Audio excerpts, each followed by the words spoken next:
Hi guys, it is April from Getting Hooga With It. Today I'm here to do my November book haul with you. I'm so thrilled about some of these books. Like, all of these books are exciting to me, but some of them I've been looking for a really long time. I'm just excited, so let's get into it.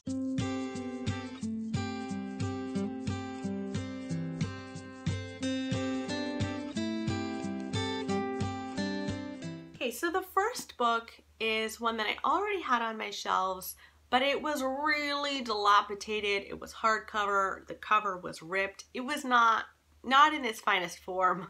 And so when I saw The Power of One in a paperback version looking really good, I decided it was high time that I get this.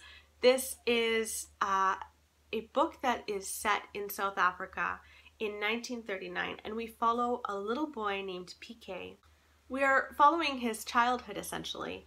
Now, the Nazis are building and building and building and really starting to take over the world here, and this also affects him in South Africa. The other major thing that is going on in South Africa is apartheid is starting and forming, and it's about his life there. My mom read this ages ago. Like, I remember this in my childhood. And I remember watching the movie of this in my childhood, and that movie really impacted me. I can't remember it very well, but I would really like to read this book.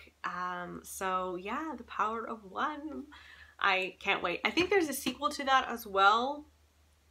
Don't quote me on that, I should say, but if there is, and if I like that, full permission to go and get that. I also picked up Half Broke Horses by Jeanette Walls. Now, I recently read The Glass Castle by Jeanette Walls, and I was blown away by the writing, by her life. I absolutely adored it. Now, this is called a true life novel, and I believe that we're following Jeanette Walls's grandmother. And she's telling the story of her grandmother's life, and I know her grandmother a little bit from The Glass Castle, and I can't wait. Like, I will read anything Jeanette Walls writes. She is just brilliant, and the life that she had was, as a child, was so hard and strange that it's almost amazing to me that she turned out to be the brilliant, lovely writer that she turned out to be. So I'm thrilled to have Half Broke Horses on my shelves. Now, a book that Raincoast Books sent my way is At the Wolf's Table. This is coming out on February of 2019, and it sounds really brilliant. This is World War II, which, you know, I love World War II fiction. In this book, we're following Rosa in 1943 in Germany. Her parents are dead. Her husband is on the battlefield, and she is kind of alone in the world. She decides to move to Berlin, and she is approached by an SS officer, and they say she has been conscripted to become one of Hitler's tasters. She will be one of 9 women who go 3 times a day and eat Hitler's food before he does. So every time she sits down to eat, essentially, she fully well knows that she might die from what she's eating. It sounds brilliant. I have known about this book for a very long time, and I have been asking Raincoast Books to please send this to me for a very long time as well, because doesn't that sound amazing and scary beyond belief? So At the Wolf's Table, I mean, I can't wait. Okay, so here's another book that I had a copy. It wasn't looking its best, so I found a beautiful copy of it, and I couldn't resist. This is The Snow Child by Ewan Ivey. This has been recommended to me so many times because of our issues with infertility. This couple also deals with infertility, and they have moved to Alaska, very remote, I should say. I nearly said elope. Remote. Alaska is very remote in 1920. And one day they decide to like build a little snowman, a snow child, and then the next day they keep seeing a child in the woods and they imagine this child to be their own. So this is meant to kind of have a little bit of a fairy tale aspect to it. I'm trying to be more open-minded about fairy tales. I struggle with them for some reason. But it just sounds wonderful. The one that I had was like really waterlogged, and I just decided I don't need that. I can have a book that looks like it wasn't even read. Like, I don't think anyone read this, and I got it for like $1. So yes, to the Snow Child. This next book I'm a little bit intimidated by, and it's Birdie by Tracy Lindbergh. I think this is Canadian because it is set in Alberta. And we follow a woman named Birdie. She is a Cree woman, and she is traveling from Alberta to Gibsons, BC, and she is looking for Pat John, who is Jessie from the Beachcombers. And she's kind of allowing her dreams and her teenage desires to take her on this journey. It's meant to be like darkly comic. I have no idea what to expect. I am genuinely a bit intimidated by it, but that's not a reason to not pick up a book. So that is Birdie. This next one sounds really creepy. It's The Wolf Road by Beth Lewis. Now I think I'd seen this book a couple of times at this library where I picked it up, and I'd never looked at it before. I read the inside cover, but I looked at the back, and it has Paul Tremblay blurb it, and it says, "This is a white-knuckle trip through a gritty, frightening, and all too plausible post-apocalypse. You won't know whether to root for or be afraid of heroine Elka, and you won't be able to put this book down." Now, I'm starting to learn this. I'm picking up more books and reading more books, which authors to read and listen to their blurbs, and which authors are probably just trying to get their names on book covers and get their name out there. Paul Tremblay has never steered me wrong. I love him. He's my favorite horror author, and I think he's wonderful. And so I kind of trust him for this. Now for what it's about, because that helps. In this book, we're following a girl named Elka. She doesn't remember her life before she was a trapper. She was 7 years old, and she was lost and alone, and a solitary hunter took her in at this point. Now, it's been years and years since that has happened. He has taught her how to survive and all of these things. But she has also recently learned that he's actually a killer, and she believes that she might be his next victim. She decides to go out on her own, go out to try and find her parents, and it's very much a survivalist story. I'm super excited for this. It sounds like a lot of fun. Wolf Road, yes.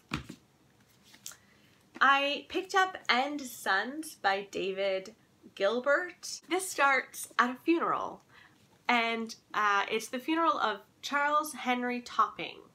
The funeral itself wouldn't have been a huge deal. Like this man that died wasn't very well known. However, a dear friend of his was very well known, and that friend is an author who is also a recluse author, A.N. Dyer. He is an incredibly well-known author, and he's delivering a eulogy for this friend of his, and he has like a mental breakdown in the middle of it. He's realizing how horrible he's been to so many people in his life, and this is like a turning point in his life, and he gathers, I think, his three sons, and he's trying to make amends. It sounds really sad. Doesn't that sound sad? Barry and I are watching Succession right now, and I'm loving that. It's on HBO, and it sounds a lot like this for some reason. There's something about the two that like just seem like sister book TV pairings, and so I'm definitely attracted to this kind of book right now. I also got The French Girl by Lexi Elliott. This has mixed reviews by a lot of people, but it was a huge, huge thriller a couple of summers ago, and it just sounded like a lot of fun to me. This is about a group of, I think, high school kids, or no, university students. Oh, they're Oxford University students.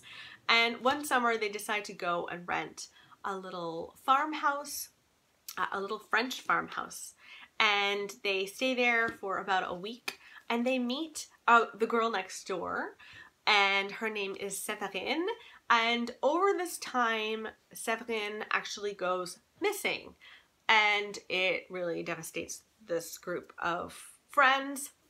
And several years later, they find out that Séverine actually died. Her body was found, and the case is reopened. And I think we're going to follow the friends and find out what happened. Sounds like a lot of fun.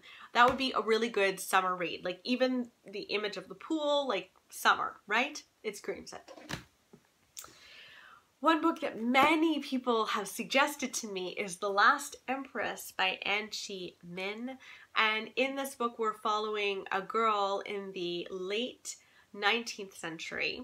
This is a time in the China dynasty where it's really violent, incredibly violent. There's so much upheaval. The only constant in this time is one woman, the resilient, ever resourceful Su Si, or Empress Orchid. And we follow Orchid becoming that, and in her life as the Empress Orchid. I can't wait to read this. Wait a second, this is the sequel to Empress Orchid. This is the second. Oh, I'm so mad. I thought this was the first book. Damn it. I'm gonna buy the first book. Now I have to, right? Or maybe I'll get it from the library. I don't know. I have the second. Oh, I hate it when that happens. I really thought it was the first. Whatever, I'm fine. I also picked up The Death of Mrs Westaway. I got this book for free. I went to a Value Village. I was dropping off some clothes, a couple of books. Most of the time, I donate my books to the library, but this time I wasn't. And they were like, it's Wheel Wednesday. And I was like, what is Wheel Wednesday? And they had me like spin this wheel, like Wheel of Fortune. And it landed on get a free book. I'm like, do you know me? I'm going in right now, I'm getting a book. And this was the book that I got. A lot of people have said that this is their favorite Ruth Ware. I've struggled with Ruth Ware, that's for sure. But this is meant to be really good. I think Kayla from Books and Lala really liked this one, so that gives me some hope. And this is about a girl named Harriet Westaway. She's approached very randomly, and someone says, oh, your long-lost relative is giving you all of their fortunes. They've died, here you go. And she's like, that's not my long-lost relative at all. Like, I don't know this person, but she kind of just goes along with it. She's kind of hard on her luck, and so she goes along with it, and I believe she moves to this home that she has, you know, inherited.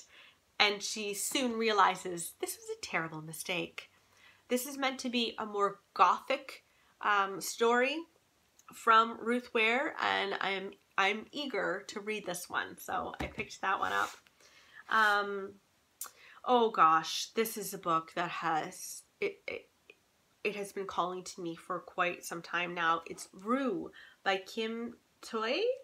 I don't know how to say her last name. Thuy. I don't know exactly how to describe this book. I'm going to read the blurb for you. I'm sorry, I never do this to you guys, but I feel like I should here. Rue. In Vietnamese, it means lullaby. In French, it is a small stream, but also signifies a flow of tears, blood, money.